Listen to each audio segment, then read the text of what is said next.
Assalamualaikum warahmatullahi wabarakatuh. Salam bahagia. Kali ini kita akan melakukan servis CVT. Servis CVT itu bisa dilakukan dengan 6 bulan sekali sampai 8 bulan sekali atau 6.000 km sampai 8.000 km. Tidak mesti juga untuk berpatokan. Kalau semuanya motor sudah tidak enak lagi tarikannya, boleh melakukan servis CVT. Oke, pertama-tama kita bongkar filter udaranya, kemudian bongkar box CVT-nya. Banyak baut-bautnya di situ. Gunakan kunci T8 untuk membukanya. Apa sih fungsinya servis CVT? Banyak sekali fungsinya. Yang pertama, kita bisa mengetahui jarak dan umur fanbelnya. Yang kedua, kita selalu mengkontrol untuk bagian penggerak koplingnya atau kampas-kampas gandanya. Pokoknya banyak sekali manfaatnya. Yang paling penting itu adalah performa motornya, karena di bagian CVT itu sangat riskan sekali untuk kenyamanan berkendara. Sampai kita menunggu berjalannya waktu, kita nanti bakalan menjelaskan satu per satu manfaatnya di bagian CVT. Oke, kita bongkar secara perlahan untuk box CVT-nya. Gunakan kunci shock 22 dan 19 untuk membuka mur puli depan dan juga membuka mur puli belakang. Lepaskan semua mur, lalu copot dan bongkar semua part-partnya yang ada di dalam CVT, seperti kipas, seperti kampas ganda, mangkok ganda, fan bell, pokoknya semuanya dikeluarkan dari isi-isinya. Oke, kita bisa lihat seperti permukaan kampas gandanya yang sudah mulai kotor dan juga permukaan fan bellnya yang sudah mulai meretak. Nah, kita bisa lihat permukaan filenya tuh. Nah, kalau seperti ini ya memang waktunya ganti. Harus diganti untuk keamanan di jalan. Karena ini motor buat keseharian tidak terlalu jauh-jauh, kita biarkan saja karena sudah terkonfirmasi dengan yang punya. Lepaskan rumah roller dan juga rollernya. Kita lihat di situ apakah ada kepeangan atau tidak. Setelah semuanya terlepas, mari kita cuci. Pertama-tama kita cuci dulu camnya sampai bersih, lalu bilas menggunakan bensin, dan juga setelah semuanya bersih silakan disemprot menggunakan kompresor. Selanjutnya pembersihan rumah roller. Rumah roller itu berfungsi sebagai jalurnya roller, tempatnya roller, dan juga untuk gerak naik turunnya fan bell. Nah, di sini kita harus bener-bener bersih banget, karena kalau semuanya sampai terjadinya kotor, di sini bisa terjadinya slip akibat adanya minyak yang menempel di permukaan rumah rollernya. Bersihkan roller sampai bersih, lalu bilas juga, semprotkan semuanya. Fungsi roller adalah untuk mengatur bukaan dan penutupan ketika sedang digas. Kemudian kita bersihkan lagi kipas pulinya, harus benar-benar bersih, kemudian dibilas menggunakan bensin lalu semprotkan. Fungsi kipas adalah untuk pendinginan di bagian CVT. Lanjut pembersihan mangkok ganda. Gunakan bensin untuk menyucinya sampai bersih, lalu bilas dan keringkan. Fungsi kampas ganda tersebut adalah untuk penerima putaran dari kampas ganda. Pencucian selanjutnya adalah pencucian bos rumah roller. Bos rumah roller itu berfungsi sebagai jalur penggerak puli depan untuk menjepit fan bell, dan pembersihan puli belakang. Pembuli belakang itu harus benar-benar bersih dan teliti banget untuk pembersihannya.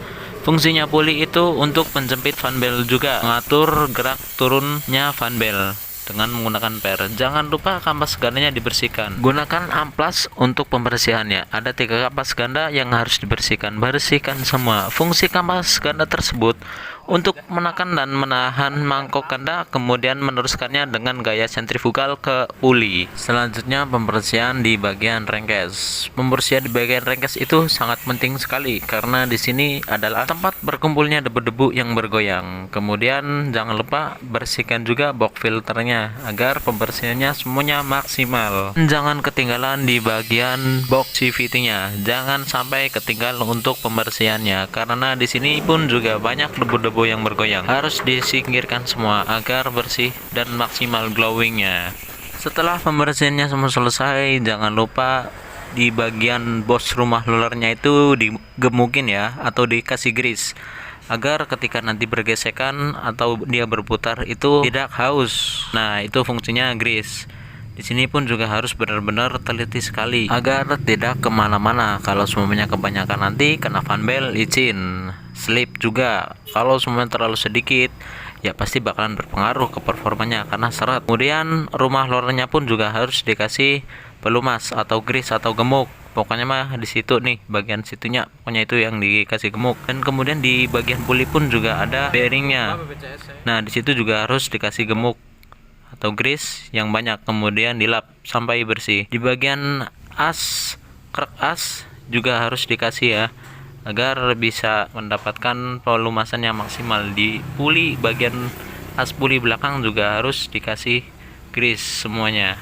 Bagian pelumasan selesai, langsung saja kita pasang rollernya. Di sini pemasangan roller itu yang standar juga ada, yang ringan juga ada, sekitar 10 gram. Ini saya nggak tahu, nggak ada tulisannya di situ. Oke, langsung saja kita silang-silang. Yang paling berat di depan, yang paling ringan di belakang. Dan juga di situ ada tandanya ya. Tandanya itu kayak model seperti topi lah, mungkin istilahnya begitu. Ya, kalau semuanya mau dipasang ke bagian arah kanan semua, kiri semua, nggak apa-apa, itu free, bebas. Saya nggak tahu kalau semuanya fungsinya dari pabriknya itu seperti itu, dibuat untuk apa. Kalau semuanya motor di Yamaha semuanya sama, cuman kalau di Honda di sini agak ada perbedaan di bagian kanan kirinya. Ya intinya pemasangan semua rata aja, nggak apa-apa. Oke, selanjutnya kita pemasangan slider.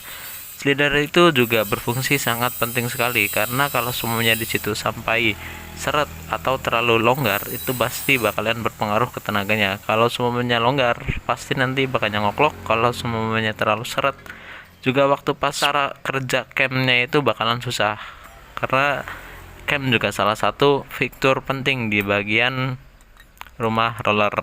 Langsung saja pasang di bagian situnya. Oke, kita lanjut untuk pemasangan selanjutnya. Pasangkan rumah roller dan cam dan lain sebagainya di bagian kerk as depan. Lalu pasangkan fanbel di bagian puli belakang. Tekan ke kanan agar si fanbelnya itu kejepit ke dalam. Lalu masukkan di bagian puli belakang, as puli maksudnya. Pasangkan kipas CVT. Kipasnya jangan sampai terjepit di bagian fanbelnya, terutama di bagian depannya. Di situ harus ada gerak bebas agar ketika dikencangkan nanti itu tidak terjepit. Pasangkan mangkok ganda di bagian belakang, lalu pastikan mangkok ganda mentok di bagian belakang. Pasangkan ring matahari dan juga ringnya. Lalu pasang mur 22 di bagian krek as depan atau puli depan. Ingat di sini fanbel juga harus gerak bebas terus. Kalau semuanya dikencangkan nanti tidak terjepit. Kalau semuanya terjepit nanti murnya bisa lepas. Kalau semuanya lepas bakalan beresiko di jalan. Pasangkan mur 19 di bagian puli belakang atau as puli belakang. Lalu kencangkan menggunakan kunci shock yang berimpact dengan perasaan yang maksimal. Dan juga di bagian puli depan kencangkan dengan kunci shock 22 dengan perasaan yang maksimal. Oke, hidupkan motor agar si pembelnya itu bisa mapan dengan rumahnya. Pasangkan box CVT, lalu pasangkan baut-bautnya. Pengancangan baut juga harus ada tekniknya, yaitu teknik menyilang. Kalau semuanya tekniknya sejajar muter seperti itu, pasti nanti bakalan tidak merata di bagian sisi permukaan bloknya. Harus nyilang atau atas bawah kanan kiri, biar waktu pas penekanannya itu semua baut merata. Ingat harus pakai perasaan juga ya, jangan terlalu kencang.